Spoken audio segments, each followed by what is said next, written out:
তো গাইস তোমরা দেখতে পারতেছো আমরা এখন গ্রামের শহরে আছি, যেদিকে তাকাবেন এইদিকে শুধু সবুজের সবুজ, কিন্তু মূল উদ্দেশ্য হচ্ছে এখন আমরা চুরি করব। So, আমরা কি চুরি করব সেই জিনিসটা দেখার জন্য আপনারা আমাদের আমরা কিভাবে ধান চুরি করবো আসো।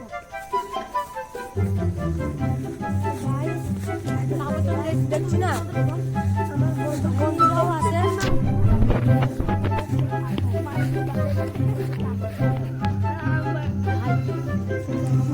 মালিক দেখতে পাচ্ছেন মালিক আমি কিন্তু বসে পড়েছি অলরেডি।